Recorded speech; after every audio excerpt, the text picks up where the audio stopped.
depression knows no gender, no financial class, no race, no spiritual orientation. I mean, have you seen it? Yeah. Touch people of every hue, walk of life, age, stage. Yes. It has no discrimination for anybody. Yeah. And that's what's important for us to know, right? It doesn't matter how much wisdom you have, how much you've studied, how much you make, wherever you are. And that's why it's so amazing. It's so important for us to see people, right? To see ourselves so that we can see people, right? So it can be the man on the street, but I can feel the same things he feels. I just have different resources.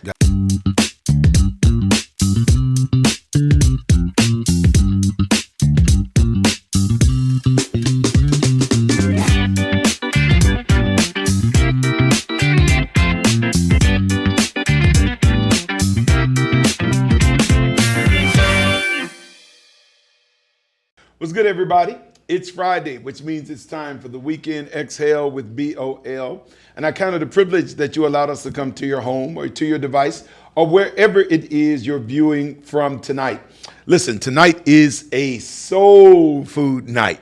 And for those who don't know what soul food is, it is a series of conversations that is designed to really build us in the areas of mental and emotional health. And so we do a lot, man, to be able to feed the spirit, to be able to feed the mind. But these conversations are going to nourish, feed, and revive the soul.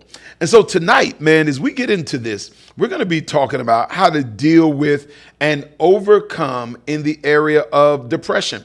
Now, one of the things we need you to be clear about is that depression touches us in every walk of life. So it doesn't matter if you're black, white, rich, poor, religious, or maybe you don't really have an orientation toward faith. It's something that touches everybody wherever they are. And I'm excited tonight to have my sister here with us, leading us in this conversation. Go ahead and put some love in the chat for Miss Juliet Wise. Glad to have you in the house tonight. How you feeling? Thank you. I'm good. I'm so glad to be here. Now, we're glad to have you here with us. For those who don't know, Juliet is a licensed clinical social worker with over 15 years of experience in helping women heal from just the challenges of sexual trauma. She is the owner of New Beginnings Counseling Services, the host of the Expose Her podcast, where she empowers women to heal deeply, love boldly, and emerge powerfully. She provides trauma-informed solutions that create lasting impact. She's a spirit-filled sister, member of the Oakwood University Church, and she's acutely equipped to be able to lead us in this dialogue tonight. So again, welcome. Thank you. So Juliet, before we get into it, you want to tell us a little bit about yourself? Where you're from, your upbringing, anything else along that, your family background? Yes, I'm from here. I'm from Huntsville, Alabama. From here in Huntsville? Yes. Okay. Born in this red dirt. That's what I like to say. Yeah. In the red clay of Huntsville. Huh? Yes, this is home for me. Okay. I'm a mom. I have a 16-year-old daughter. Okay. I was raised at Harvest Church. We probably remember every church here. And then landed at Oakwood as a teenager. Okay. So yeah, that's who I am. I'm a mom. Okay. I'm a advocate. Yeah. I'm a person that loves to see women heal. Yeah. A speaker and an author as well. Yes, a speaker and author. Thank you. And we'll talk about that a little later on as we get into our conversation today. So Juliet, let's jump into it. So, the term depression is not something that's new to our vernacular. But I think it probably still has a lot of myths, misconceptions, wrong perceptions about what it means to wrestle with depression. As you kind of study, as you deal with people, as you counsel, what's one of the primary misconceptions about somebody who deals with depression? Yeah, I think one of the primary misconceptions is that depression looks sad.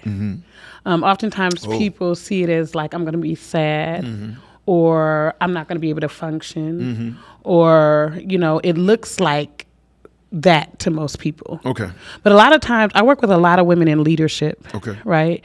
And what we don't often understand is that we could be moving, changing lives, doing all kind of things, but we're still carrying a level of emptiness. Sure.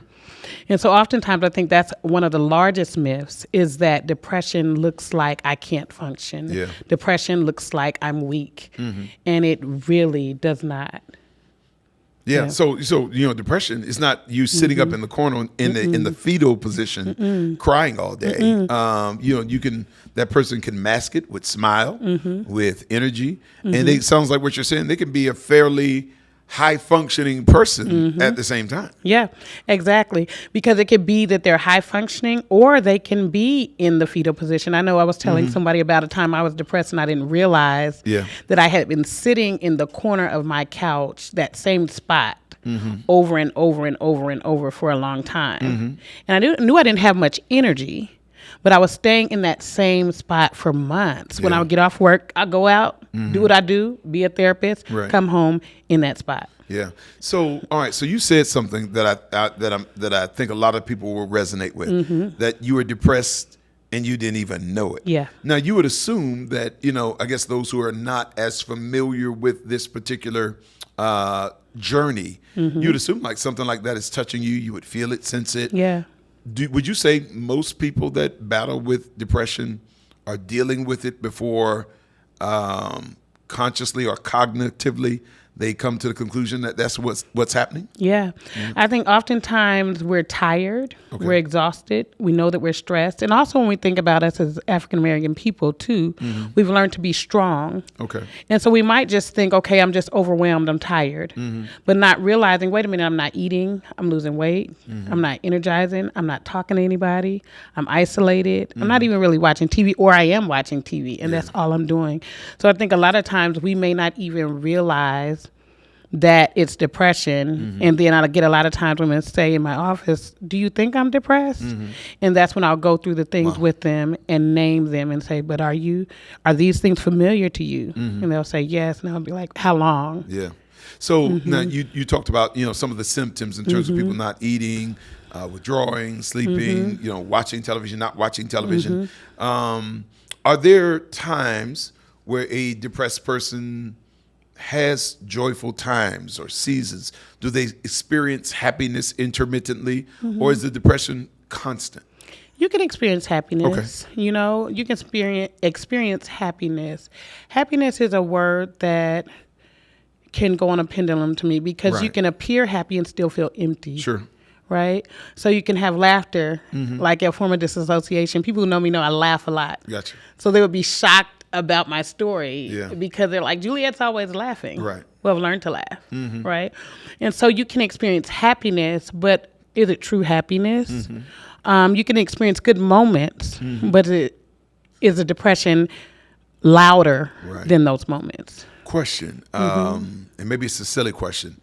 Does depression look differently in men versus women? And older people versus younger people? Yeah. Does it manifest or show itself differently? I can give you as much information as I have because I study women more, right? But sometimes with men, it can look a little bit different, right?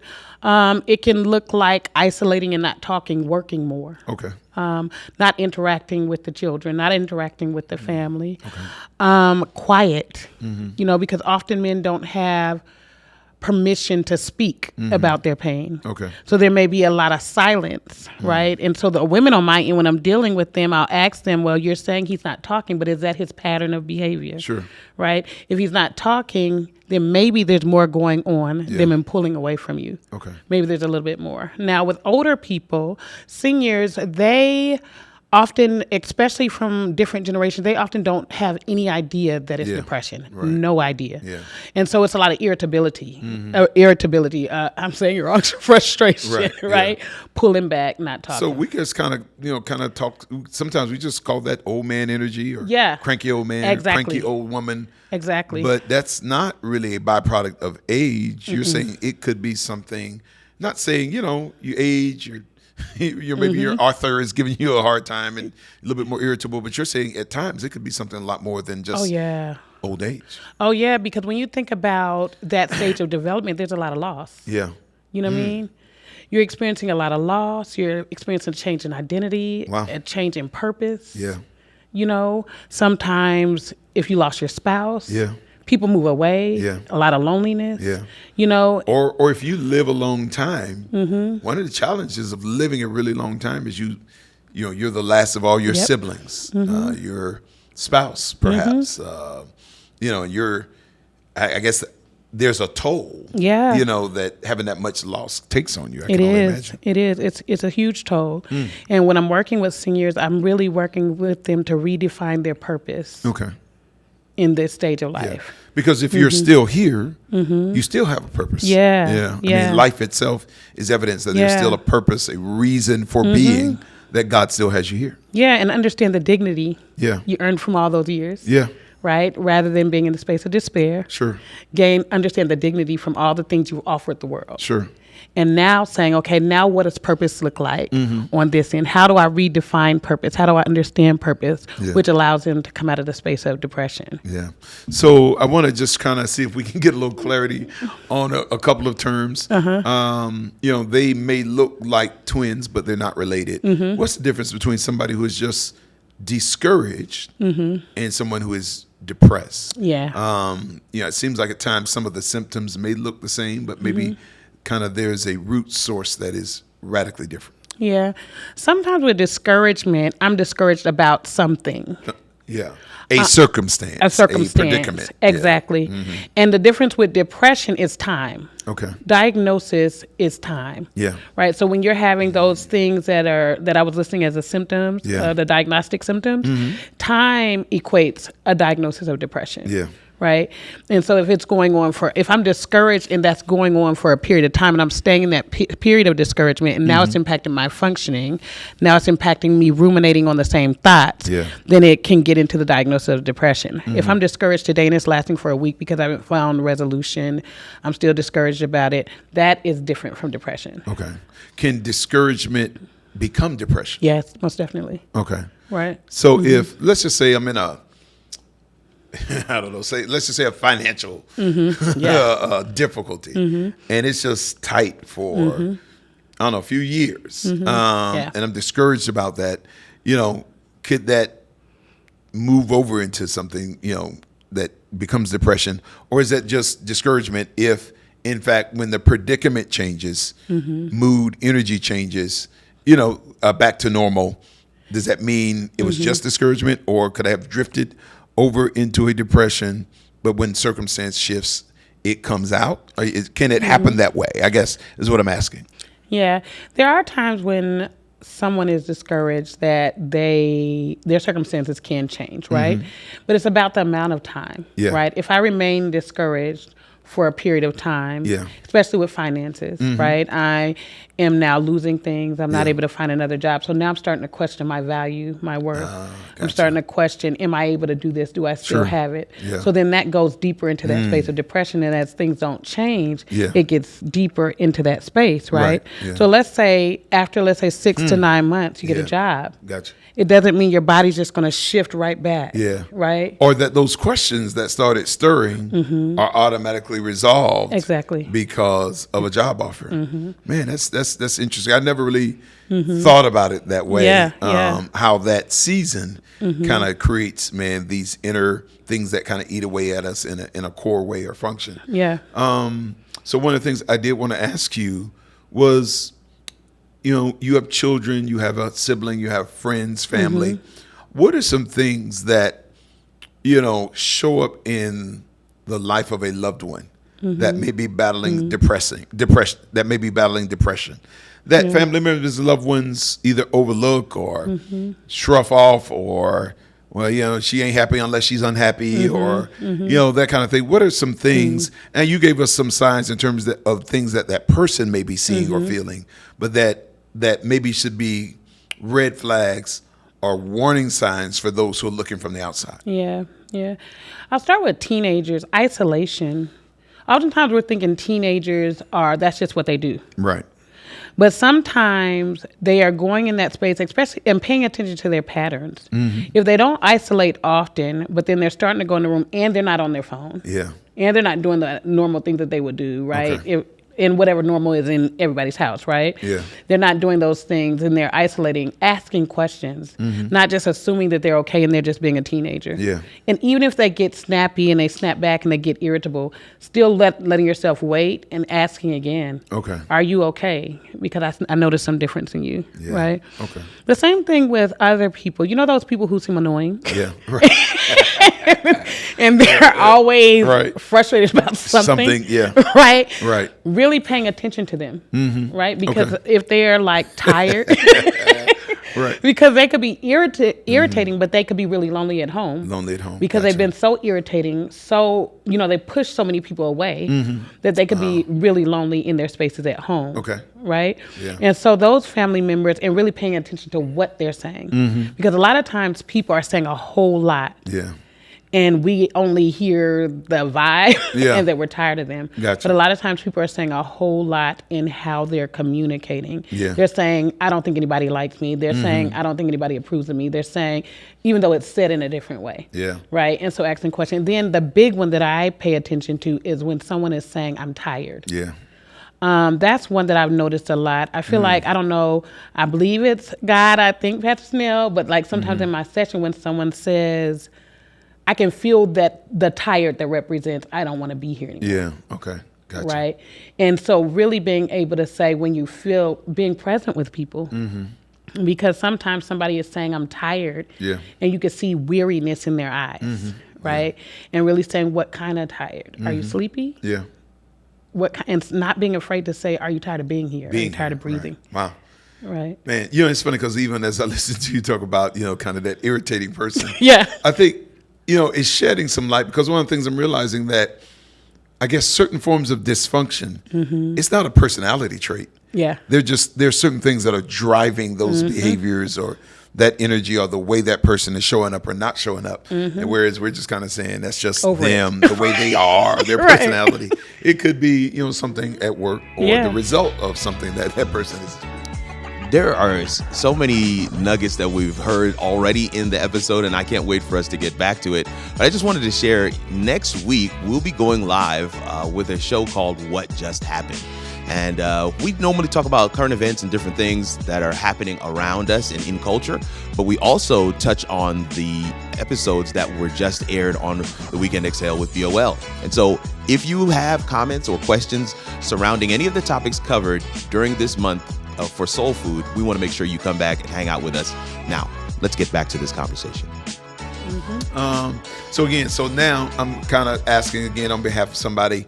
So maybe that individual that's listening with us tonight, they're not depressed, but they're listening to this and they're seeing their son, they're seeing their sister, they're seeing their brother, they're seeing their daughter, they're seeing a parent in this conversation, and they want to, I guess, advocate for them, maybe form an intervention. What is the best or healthiest way to intervene and try to get help for someone, especially if maybe they're not the most comfortable disclosing or forthcoming, or maybe they've kind of withdrawn a little bit? Do you just show up at the house with a counselor? Do you say, No. let's go to the mall and then take them to the pastor's office by, Right. surprise, and then show up in there in my office? Like, Yeah. how do you intervene and advocate for somebody that you love and you kind of see the change in them? Yeah, that goes back to the part of being present. You speak from your heart. Okay. And you pay attention to their heart, right? And by that I mean watching them and saying, I notice that you're not cooking the way you used to cook. I notice that you're not laughing, and I'm worried about you. Gotcha. Right? Gotcha. Instead of jumping in and intervening, because Right. that can feel invasive. It can feel yeah. forceful. It can feel, like you're judging me. Yeah. But if you speak to their heart and say, I notice these things and I'm really worried, right? Yeah. Then usually that kind of breaks the ice. And even if they get defensive and you say, okay, well, I just wanted to check. And I want you to know I'm here for you because I do notice these things because I love you, Yeah. right? Yeah. And that usually sometimes will open it up. Yeah. So I just think, being attentive, being present, pointing out maybe those things. Because I guess at the end of the day, it's not your assessment that draws them out, but maybe kind of helping them to kind of see what's happening and helping them come to those conclusions for themselves? Yeah. Okay. Not really helping them come to the conclusion for themselves, but telling them what you see. What you see. And when you're letting them know it worries you, then it helps them to realize, oh, other people are noticing what I may be experiencing, and I didn't know they saw it. Right? Yeah. And sometimes that could cause somebody to be embarrassed, but it still shocks them out of them thinking it was hidden. Right. Because the largest thing in saying something is you don't want them to be able to allow themselves to be hidden. Okay. All right. And then when they notice that you notice it, then either they're going to try to hide it more, or they may allow you to be a part of that process. So that's really what it is. It's saying, I see it, I want to help, and I'm here to help. Gotcha. So you're providing a space for them. Is there a particular correlation between depression and shame or guilt? Yeah. A lot of times we are shameful. It goes back to that space of thinking I'm weak. Yeah. Right? Because whether we've been taught about tears or whether we have been provided spaces in our home environments where it's okay to feel sad, and we have not, if we've been fed the message that we have to be strong, right? So then when I'm sad, then I may feel like I'm being weak, right? Or I'm not godly enough. Yeah. I'm not praying enough. I'm not being the leader I should be. For me, I shouldn't be sad because I'm the therapist. Right, yeah. That pride, you said, I was watching an episode you did the other day, right? And so that pride in that space doesn't allow us to be in a space of understanding I have shame related to me feeling depressed because I haven't had permission to be sad. I haven't permission to have hard feelings. Yeah. And I said something at the beginning, and that was just kind of my experience, but can you attest to the fact that depression knows no gender, no financial class, no race, no spiritual orientation? I mean, have you seen it? Yeah. Touch people of every hue, walk of life, age, stage? Yes. It has no discrimination for anybody. Yeah. And that's what's important for us to know, right?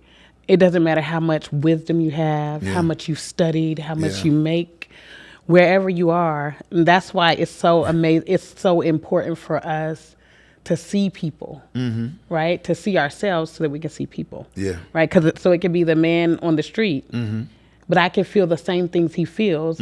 I just have different resources. Gotcha. All right. Right?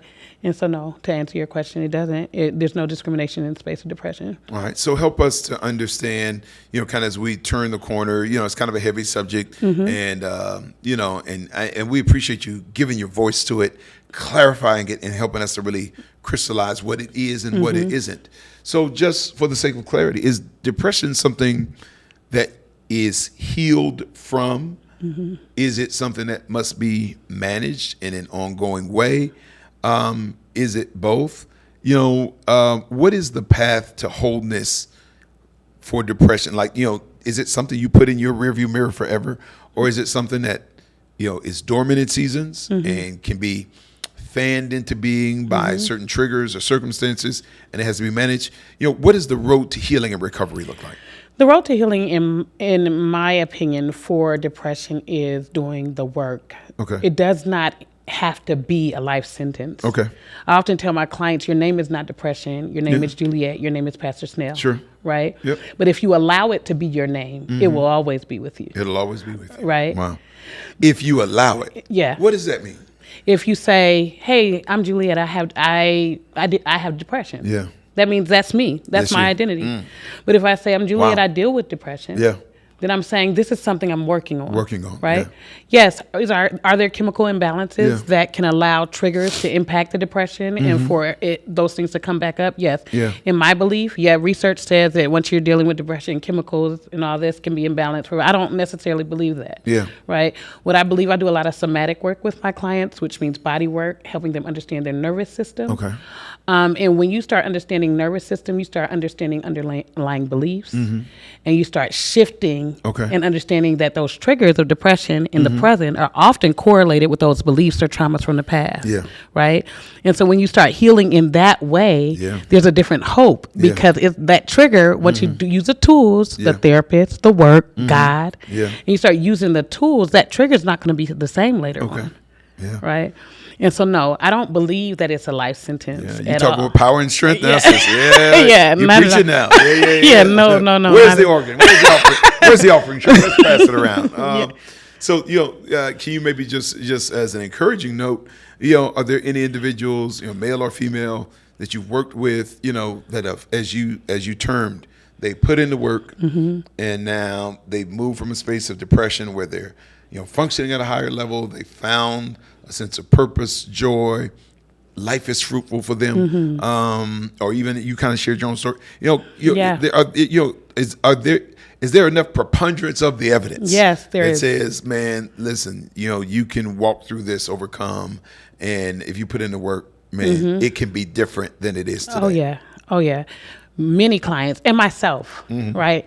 The passion for the work I do, reason I study the way I study is because I have a passion to reach as many women in my lifetime with the hope of healing from sex trauma and connecting intimately in their relationships. Okay. All relationships, spiritual, physical, sexual, emotional. And the evidence that I've seen in the type of work that I do is helping them to understand their nervous system and get the stress off of their bodies and truly understand their underlying beliefs is what shifts things. So when I see clients, like I was telling somebody today, a client today, when I saw her come in with her hair brushed back, a little bit of rosiness in her skin. Right? And that I could feel the depression lifting off of her. You could sense it. Wow. Yeah. Wow. And so that's the evidence for me, just them continuing to show up. Yeah. And as they continue to show up and work, you have to do the work. Yeah. Because oftentimes people think you're coming in the office and I'm going to heal you. No, I'm not a magician. Right. I'm walking the path with you. Yeah. But when you come in, you got to do the work when you leave. Yeah. You have to be committed to the work when you leave. So, you kind of, when you talked about the work, you included God as a part of that process. What role does serving God, abiding in faith, having hope, how does that, because there are some who kind of say these are two separate, autonomous, that's your spiritual life, but you got to do this. Should it be integrated, or should you keep God in a separate box over here and this is your mental, emotional work over here? There's no way God can be in a separate box. I had to learn that, though. Okay. You had to learn that. Okay. Oh, yeah. Because I had some issues with God. Okay. Right? Yeah. And so I had to learn through working through my own trauma. Okay. Being real with God. Letting them know, I don't really like you like that. Yeah. I don't think you've been there for me. Okay. But truly understanding a relationship with God and recognizing that in order to truly have an intimate relationship with God, I've got to be able to come to him as my father to learn that he is my father. Yeah. Right? And for me, I know some people say you're not supposed to test God. Well, I felt like, if you allowed all these things to happen to me, then let me see if you're going to sit with me through this. Yeah. Right? Yeah. And in that relationship, that spiritual intimacy, that's why I tell my clients oftentimes, when you're thinking about the levels of intimacy, spiritual, physical, sexual, emotional, spiritual is the bottom block. Yeah. Right? And if you have that bottom block and you're able to connect with God intimately, authentically, then all of the rest of those layers will come together. I see it, man. That's powerful. Yeah. I love that. I love what you're sharing. I can sense our chat is on fire tonight. I can feel hope gathering in the room or whatever device people are watching from. And I love that, your work is not just all theory, but it's floating out of a lived experience that you're embodying and personifying every day. And we appreciate you sharing that with us. Juliet, maybe there's somebody tonight who is listening and they are seeing themselves in some of the symptoms that have been described. They're resonating personally with what's been articulated, whether it's them or someone they love. Can you maybe just speak a word of hope, encouragement, or just, communicating what is a good first step to being able to begin this journey toward being able to say, all right, I'm not just, I have depression, but I deal with depression and I'm moving toward a different place. Could you kind of speak to that? The first thing that I think is important for you to do is to understand that when you care for yourself, you're caring for your inner child. Right? When we ignore ourselves or we don't recognize what's going on, we're keeping that person isolated. So compassion, be kind to yourself. There's nothing wrong with dealing with depression. There's nothing wrong with being sad. There's nothing wrong with being frustrated. There's nothing wrong with it. So understanding those voices of judgment that may come to you, and most of all, letting people help you. Sometimes we protect ourselves so much because we don't trust anybody, pains we experience. Let someone help you, and then call on God. Be honest with God. It doesn't matter. He can handle it. That's what a friend told me. He can handle it. So that's my encouragement to you. All right. So before we wrap, I do want to take a few moments. Tell us about this project, man. This lovely book, man, that you've authored here. It's entitled "Heal Deeply: A Journey for Letting Go to Reclaim Intimacy and Inner Connection." Yes. Do you want to just tell us, the context, the source, the burden from which this particular writing flowed? Yeah. So Heal Deeply is a journal for women who have experienced sexual trauma, who seek to connect intimately. But what it does first is it allows you to heal deeply. Healing deeply means asking hard questions. So it allows journal, but it also allows you to journal, but it also allows you to do activities and provides you education on what you're dealing with. So that's what Heal Deeply is. It came out of my journey. I have worked hard, to heal. Yeah. And I want women to experience what I have experienced. And I'm still healing. Wow. But when we do the work constantly, I love the book, y'all. I wrote it, but I love it. Yeah. Yeah. So when you do, and it's pretty. Yeah. It's that's where it has to begin. Yeah. It's got to feed you before it can feed anybody else. Yeah. And so that's really what it is. It's a journal. It's something to walk with you on the journey. And it's education. I'm an educator. It's education in there, teaching you what to do with your body, how to breathe, how to understand where things are in your nervous system, and then journal about it. Yeah. So you can get it on Amazon, guys. Yeah.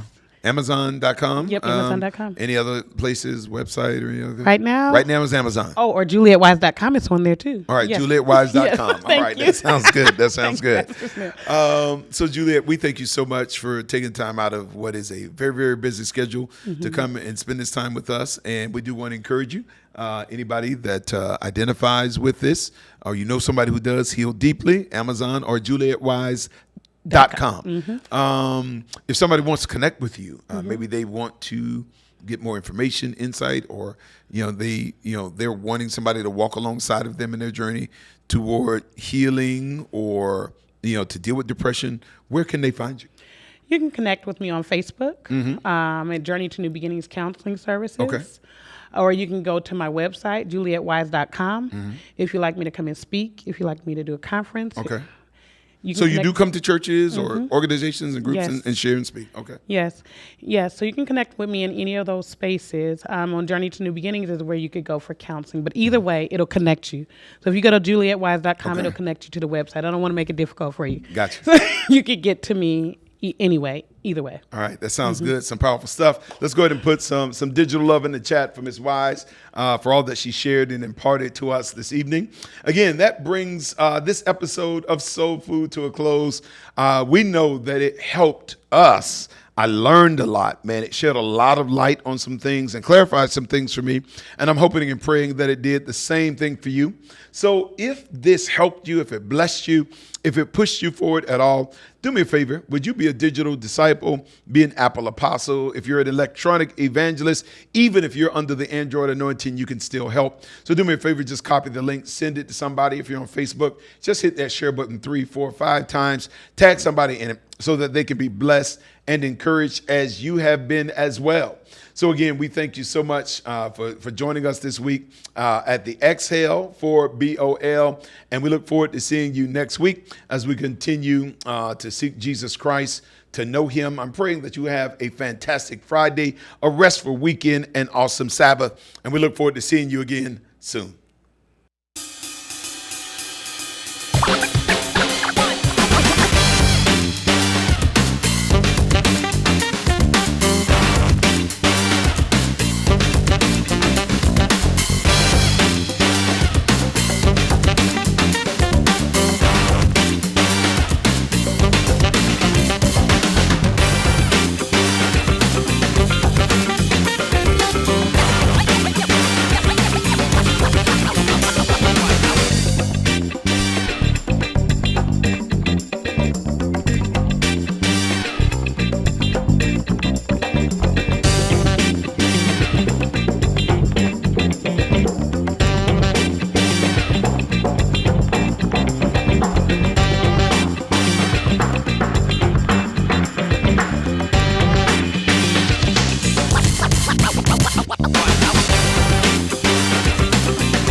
depression isn't something that you can, touch, taste. It's not like you just have an x-ray and somebody can say, hey, there's some depression right there. This is one of those mental things that plagues so many of us, and in many cases we don't even know it's there. And so conversations like the one we've had tonight with Pastor Snell, and of course our expert, is critical. And again, it's just a launch pad for us to be able to have further conversations, gained insights and perspectives, and for us to understand, how we can move, how we can succeed, how we can overcome. We hope that this was a blessing to you. And if it was, we'd ask you to partner with us by sharing the link with some friends, by tagging some folks and saying this was a blessing to me. Taking those one-liners that really helped you, that really spoke to you, the biblical perspective on depression that was shared in the episode tonight. These are all things that we hope that you can spread around social media.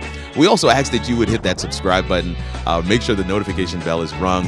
And if you haven't already, head on over to breathoflife.tv. Many resources are there, but specifically, that's how you can partner with us tangibly to ensure that conversations like this one continue to happen. Hit that donate button, and whatever amount you give, we covenant, we'll pour it right back into the ministry. Thank you so much for your time and attention tonight, and we'll see you next week.